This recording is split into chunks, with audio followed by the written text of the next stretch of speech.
Hey everyone, welcome back, and in this video we're gonna have a look at how to create melodies and motifs using intervals. So here I've been playing all the intervals from the minor second all the way up to the perfect octave, and I've been making small themes that will kind of show you a little bit how melodies might sound when I've been using different intervals.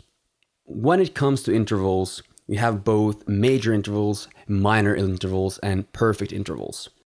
And just as with scales, minor intervals tend to sound a bit more sad, while major intervals tend to sound a little bit more uplifting and happy and bright, for example. Let's just get into it and start looking at how to create melodies with different intervals. So the first one we're going to look at is the minor second, which tends to be a really kind of evil, ominous, and dark sounding interval.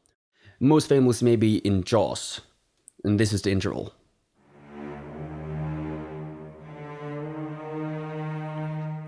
So it's really effective in portraying things like danger. And let's just listen to the interval itself first.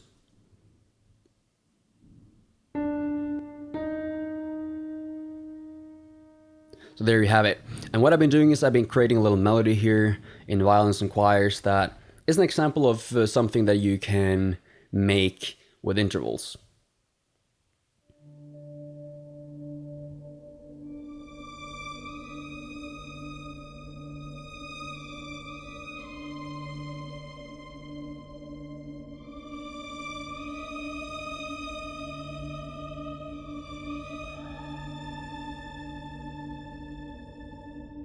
So that's the minor second, and as we go through the intervals, feel free to kind of write down what you get out of the intervals, what kind of emotion they express to you.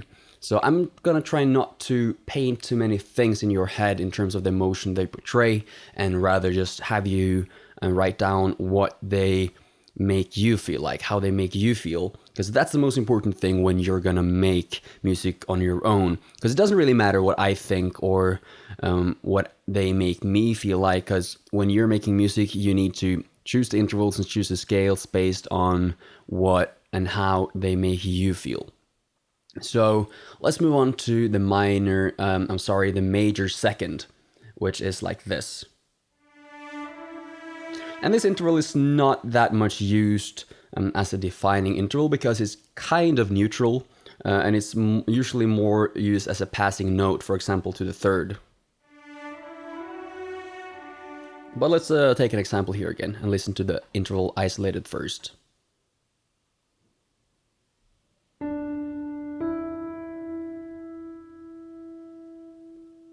And now a little melody I made.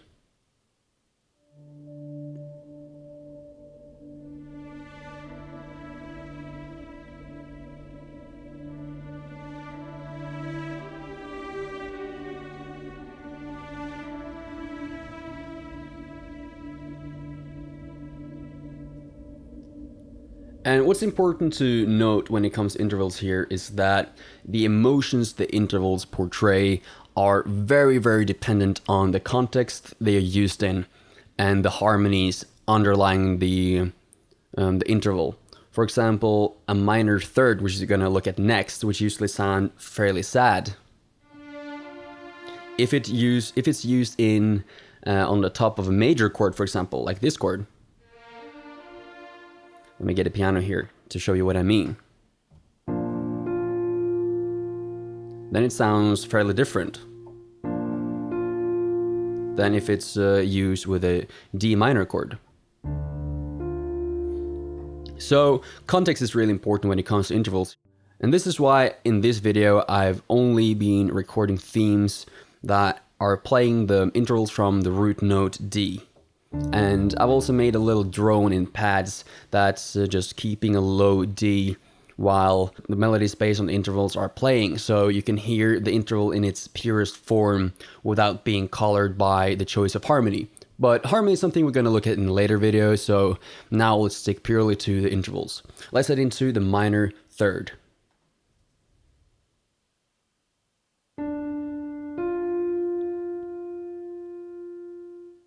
So this is a minor interval, and it is the interval that is the base of the minor chord. So So this is very effective for more sad and emotional melodies. Let's listen to what I played with it.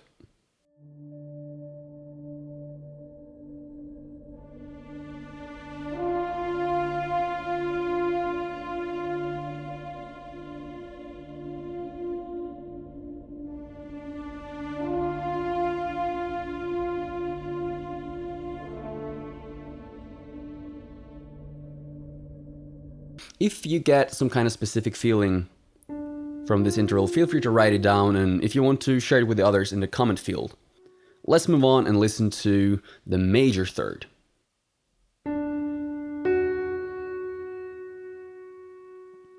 And this is an interval that is the foundation of the major chord.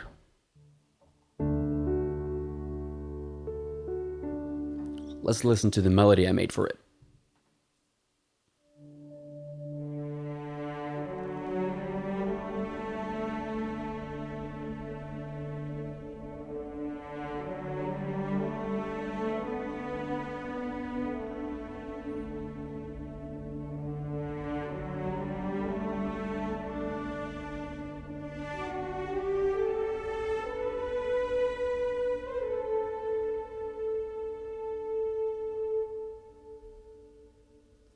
That's the major third. Next up, we have the perfect fourth, which sounds pretty much like this. And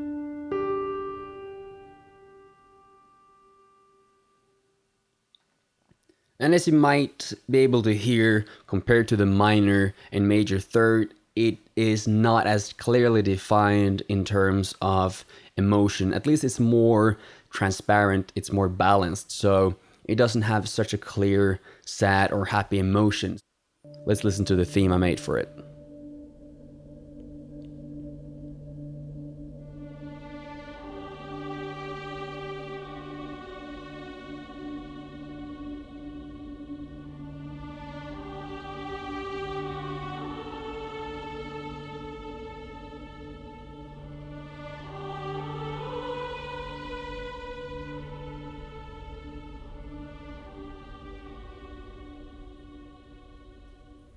And that's the perfect fourth.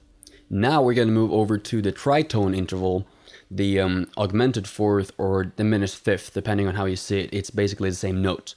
Now this one is a lot more dark and very dissonant, so it's pretty fitting for darker, scary themes. Let's listen to it.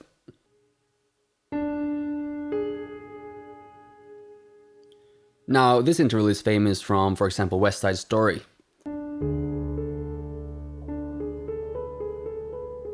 Or The Simpsons. And so on. So let's listen to the little theme I made from it and try to note how it makes you feel.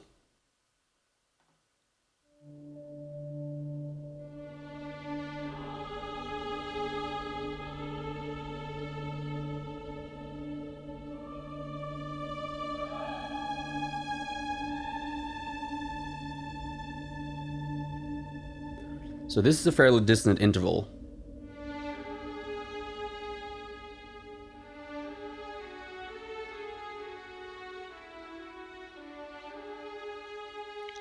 And depending on the context you use it in, it might give off a little kind of fantasy, magical, mystical vibe.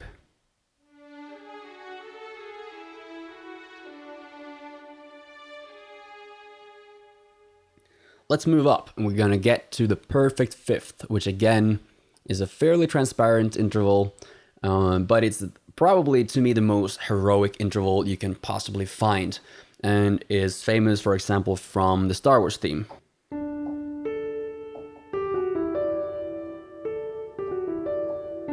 And so on. So let's have a listen to the little theme I made for it here. And this is a theme that's very, in film scores, you've probably heard like that interval in horns 1,000 times.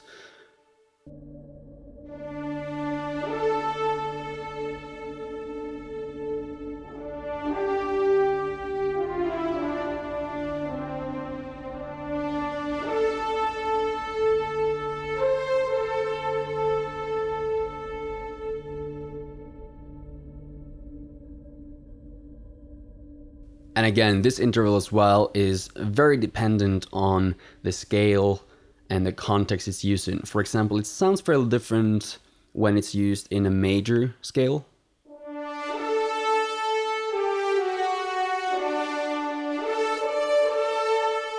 And say a minor scale.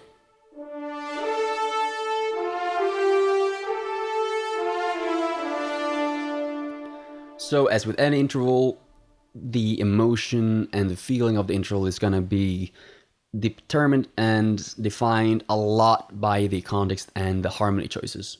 Now let's move on up to the minor sixth, which sounds like this.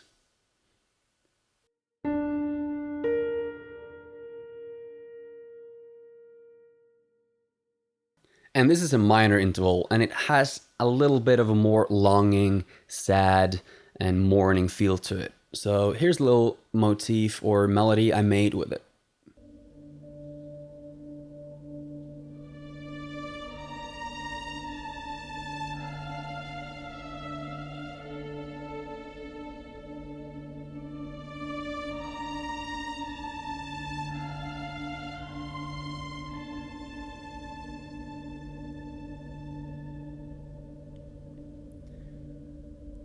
And again, after the minor interval, we have the major. So we have the major sixth, which is fairly different and has a more uplifting and hopeful tone than the minor version of its interval.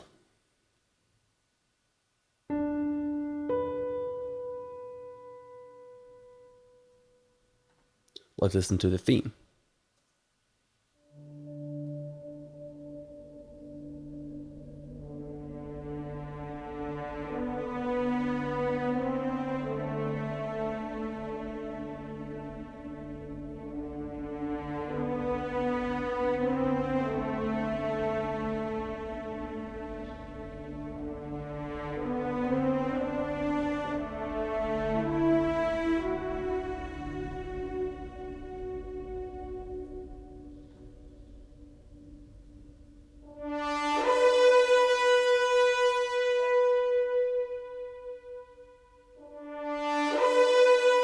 So there we have the major sixth. After that, we have the minor seventh, which you're going to have a listen to right now.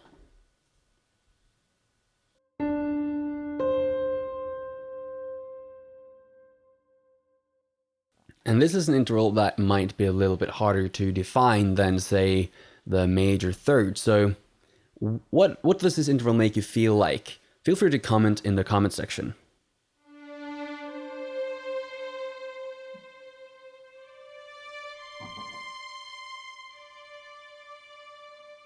Let's listen to the little theme I made with it.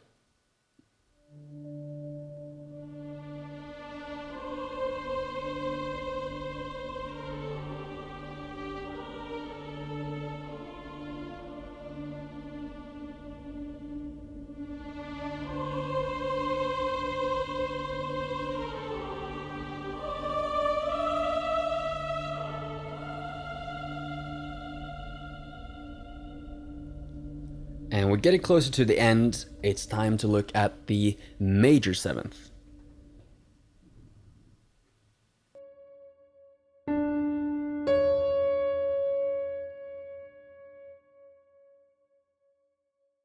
Now, this interval has quite a bit of tension because this interval is a minor second down if you take it an octave down. So it's fairly dissonant. But it gives a quite interesting effect when used in music. Let's have a listen to the theme I made with it.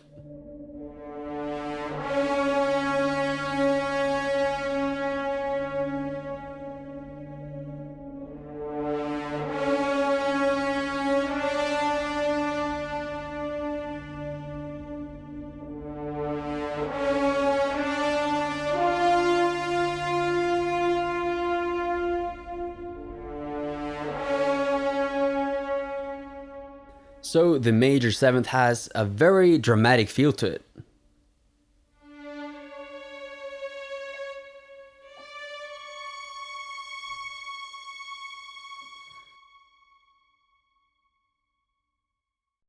Now we have the final one, which is the perfect octave.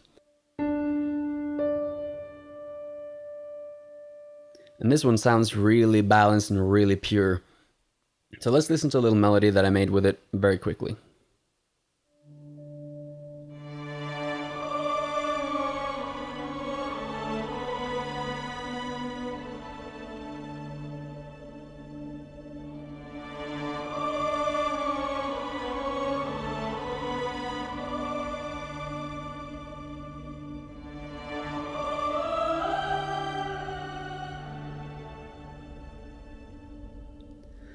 So that's all the intervals. Let's just play them quickly on the piano again and go through them. So we have the minor second. And we have the major second. Then we have the minor third. The major third. And we have the perfect fourth. The augmented fourth,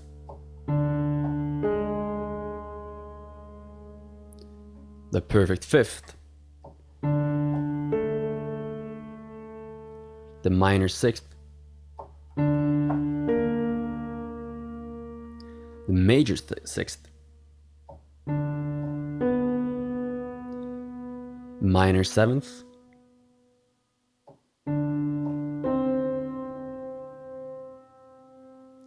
the major seventh, and the perfect octave.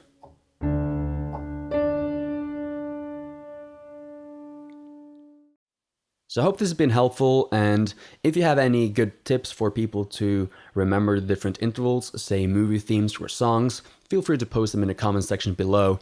I will post some of my tips and some of my techniques as well, but I hope this has been helpful, and I wish you good luck in creating melodies and motifs based on intervals. I'll see you guys in another video.